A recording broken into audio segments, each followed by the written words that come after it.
আজ বানিয়েছি চিলি ইডলি। একদম নাক সেটকাবেন না, নাক সেটকে চলে গেলে কিন্তু আপনার লস। একটা নতুন রেসিপি দিচ্ছি, দেখে নেবেন। এটা আমরা রেগুলার যে ইডলি খাই সেই ইডলি নয়। তাহলে চলুন, জানতে গেলে তো দেখতে হবে। একটা মিক্সিং বোল নিন। আমি 4টে ডিম নিয়েছি, আপনারা আপনাদের পরিমাণ মতো নেবেন।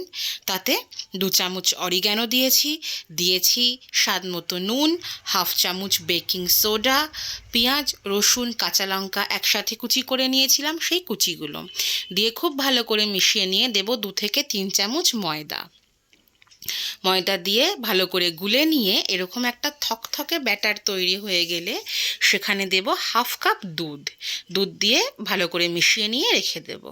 এবার একটা ইডলি প্যান বসান, লো ফ্লেমে তেল ব্রাশ করে দিন।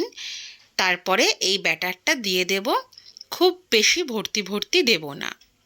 সবগুলোতে দিয়ে নিয়ে ঢেকে রেখে দেব লো ফ্লেম 3 মিনিট। 3 মিনিট পর ঢাকা খুলে উড়ে বাবা ফুলেছে, দেখেছেন? চিন্তা করবেন না, ঢাকনা খুললেই এদের হাওয়া ফুস।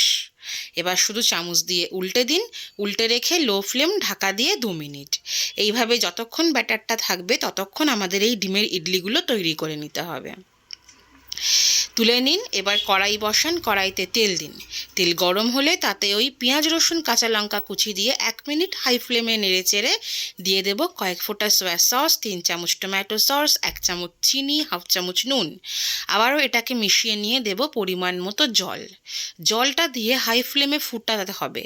খুব ভালো করে ফুট চলে এলে গ্যাস অফ করে দিয়ে দেব কর্নফ্লাওয়ার গুলে রেখেছিলাম সেটা। এবারে এটাকে ভালো করে মিশিয়ে গ্যাসটাকে অন করে দিতে হবে। গ্যাসটাকে লো ফ্লেমে রেখেই হালকা ফুটতে শুরু করলে দিয়ে দিতে হবে আমাদের ওই তৈরি করে রাখা ডিমের ইডলিগুলো দিয়ে খুব ভালো করে হালকা হাতে নেড়েচেড়ে মিশিয়ে নিতে হবে। মিশে গেলে জাস্ট কিছুক্ষণের জন্য হাই ফ্লেমে গ্যাসটাকে করে দিতে হবে। হাই ফ্লেমে রেখে এই যে এরকম ফুট চলে এলেই তৈরি আমাদের চিলি এগ ইডলি। এই যে গ্রেভিটা দেখুন এরকম থকথকে হবে, ব্যাস বুঝতে হবে আমাদের এই চিলি এগ ইডলি তৈরি। নিন, এবার গরম গরম সার্ভ করুন। বলুন, ফ্রাইড রাইসের জন্য একটা আলাদা রকম আইটেম দিলাম কি না? এবার একদিন বানিয়ে নিন, আর অবশ্যই জানাতে ভুলবেন না যে কেমন দিলাম আজকেরটা।